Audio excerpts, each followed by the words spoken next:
नमस्कार, बिहार उदय न्यूज पर आपका स्वागत है। देखिए, तेतरिया के एनडीए कार्यकर्ता सम्मेलन में आपको बता दें हजारों की भीड़ उमड़ पड़ी है, जन सैलाब उमड़ पड़ा है। और इस बार लड़ाई क्या होगी सारी बातों को हम बताएंगे। दोस्तों, आगे बढ़े आपसे रिक्वेस्ट है कि अगर चैनल पर आप नए हैं तो चैनल को सब्सक्राइब कर लीजिए, बेल आइकन दबा लीजिए, जिससे आपको आगे की जानकारी मिलता रहे। देखिए, इस बार पांडव और कौरव के बीच लड़ाई होगी। मोतिहारी में बीजेपी सांसद राधा मोहन सिंह बोले एनडीए नीतीश के नेतृत्व में ही चुनाव लड़ेगा।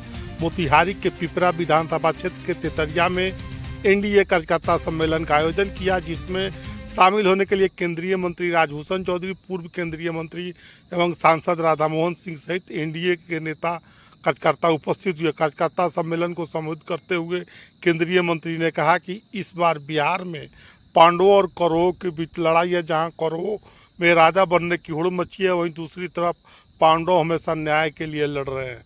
उन्होंने आगे कहा, इस बार के चुनाव में विकास करने वाले की जीत होगी। एनडीए हमेशा से विकास की बात करता है और विकास किया है, आगे भी करता रहेगा। कौरव केवल विनाश की बात करते हैं। महाभारत के समय की याद दिलाते हुए मंत्री ने कहा कि आप सभी को याद होगा कि महाभारत क्यों हुआ था। अगर ताज पहनने की होड़ नहीं मची होती तो महाभारत होता क्या। एनडीए के नेता केवल नीतीश कुमार और उन्हीं के नेतृत्व में हम चुनाव लड़ेंगे और जीतेंगे भी। तेजस्वी और जोइस मिश्रा को लेकर भी उन्होंने जवाब दिया। इसके अलावा बिहार के बांग्लादेश नहीं बनने देंगे। वहीं केंद्रीय मंत्री एवं सांसद राधा मोहन सिंह ने एनआरसी के विरोध पर खुलकर मन से कहा, कोई कितना भी आंसू बहा ले, बिहार को अब बांग्लादेश नहीं बनने देंगे। किसी भी हाल में बिहार में बांग्लादेश को वोट नहीं देने का अधिकार दिया जाएगा। वहीं स्थानीय विधायक श्यामबाबू यादव ने अपने संबोधन में एनडीए को पांडव बताया। वहीं स्थानीय सांसद एवं पूर्व केंद्रीय मंत्री राधा मोहन सिंह को कृष्ण कहा। उन्होंने आगे कहा, जिस रथ पर कृष्ण सवार हो वह कभी हार ही नहीं सकता। उन्होंने अपने क्षेत्र में लगातार विकास किया और आगे भी करते रहेंगे। पिछले 10 से 12 सालों में जितना क्षेत्र में विकास हुआ उसने गिनती गिनाना शुरू कर दिया। एक दिन भी रोड पर बनाए कर रहा है या सड़क चल रहा है,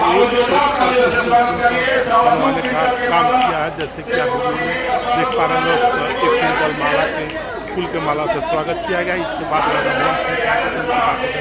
को छोड़े जाते हैं। हमने पिपरा कोठी में कुछ किया, मोतिहारी स्टेशन पर कुछ किया, केंद्रीय विश्वविद्यालय धुलवाया, रेलवे स्टेशन किया। फिर सूची राजनीति बता रहे थे अपने विषय में कि बहुत काम किए। फिर श्याम बाबू जी भी कुछ बताना चाह रहे थे कि हमने किया। तो मैं तो समझता हूं, लेकिन आप लोग भी समझ जाइए कि ये सारे काम नीतीश जी और मोदी जी ना होते तो हम लोग नहीं कर रहे। देखिए, मैं एमपी था 4 बार, मोतिहारी में कुछ नहीं करा पाया क्योंकि राहुल गांधी का सरकार। लेकिन जब मोदी आया तो 11 साल में उतना काम कराया हूं, लेकिन मोदी के कारण कराया हूं। ये मेरे दिमाग में जिस दिन चढ़ जाएगा कि मैं कराया तो मैं तो अस्पताल में जाएगा। तो अस्पताल में जाने की इच्छा नहीं हमारी।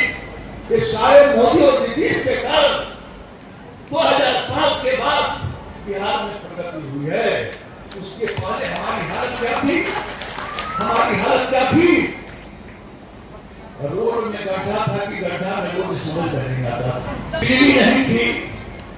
और बच्चा की बात शिवरी यादव जी भी बोल रहे थे, मां बच्चा और दूध का। हमारी माताएं यहाँ बैठी है, याद करिए जब मोदी जी नहीं थे तो घर में लकड़ी से आप चूल्हा पर खाना बनाती थी, ठीक है ना। धुआं निकलता था, आंचल से आप अपने आंख के आंसू पोंछते थे। और मैं हूं या सूरी राय जी या कितने यहाँ लोग मां की गोद में घिसकते घिसकते जाते थे। तो मां जो अपने आंचल से अपने आंख के आंसू पोंछती थी, क्योंकि लकड़ी से धुआं निकलता था, तो हमारे आपके आंख से भी आंसू निकलता था। तो माँ अपने आंचल से आपकी भी आंसू पोंछती, हमारी भी आंसू पोंछती थी और अपनी भी आंसू पोंछती, लकड़ी से खाना बनाती थी। देश की ऐसे 11 करोड़ माताओं की हालत थी कि 11 करोड़ माताओं के आंख के आंसू को किसने पूछा? लकड़ी से खाना बनाने से मुक्ति किसने दिलाई? मोदी ने दिलाई और घर घर सिलेंडर पहुंचाने का काम किया। मित्रों, नीतीश जी जब मुख्यमंत्री नहीं थे तो अपराधी अपराध करते थे, और जब कंप्लेन करने के लिए लोग जाता था तो अपराधी को देखता था कि यहाँ कंप्लेन करने का वहां वही बैठा हुआ था। लेकिन नीतीश जी आए तो क्या हुआ? अपराधी तो करते हैं लेकिन बच नहीं पाते हैं। नीतीश जी के आने के बाद हुआ। तो जो कुछ भी हो रहा है नीतीश और मोदी के कारण, लेकिन ये दोनों 2025 और फिर से नीतीश, कोई बोल रहे थे मुझे याद नहीं कि अपने मन से वोट करना नहीं, नीतीश और मोदी के मन में मन मिलाकर वोट कर रहा, नहीं तो फिर दूरबीन देखना पड़ेगा। क्या बात सही है ना? मोदी और नीतीश के मन में मन मिलाएगा, जरा हाथ उठाइए, मन में मन मिलाकर वोट देना है और पुराना दिन वापस न आए, ये संकल्प लेकर हम सबको जाना है। मित्रों, मोदी जी जब नीतीश जी जब मुख्यमंत्री बने, मैं प्रदेश का अध्यक्ष बना और मोदी जी ने नीतीश जी ने आजीविका मिशन चलाया, और फिर जब मोदी जी आए तो 1 लाख करोड़ रुपया दिया। हमारे इन दोनों नेताओं ने क्या कहा कि दुनिया में कोई भी देश और मिट्टी ऐसा नहीं है जिसने दुर्गा को पैदा किया हो, जिसने लक्ष्मी को पैदा किया हो, जिसने सरस्वती को पैदा किया। हिंदुस्तान की मिट्टी में दुर्गा, लक्ष्मी, सरस्वती पैदा की। यानी हिंदुस्तान की जो हमारी माताएं हैं उनके हाथ में जो कर्तव्य है, दुनिया के किसी देश के मां के हाथ में कर्तव्य नहीं। और इसलिए तय किया हमारे नेताओं ने कि हर घर के एक महिला को रोजगार रखे। स्वयं सहायता समूह चलाया, 12 की कमेटी बनाई, 15,000 रिवॉल्विंग फंड, 30,000 और फिर 1.5 लाख तक 1 करोड़ से ज्यादा हमारी माताएं लखपति बन गई है देश में, और यहाँ भी बनी। और अब नीतीश जी ने क्या किया? मोदी जी ने साफ सोच है कि किसी भी देश को मजबूत बनाना है ना, एक जात को मजबूत बनाने से देश मजबूत नहीं बनेगा, सबको मजबूत बनाना पड़ेगा, और फिर हर परिवार को मजबूत बनाना पड़ेगा। और हर परिवार का मजबूत होगा कि उसमें जो महिला है वो भी रोजगार पे आएगी। क्या तय हुआ है पता है?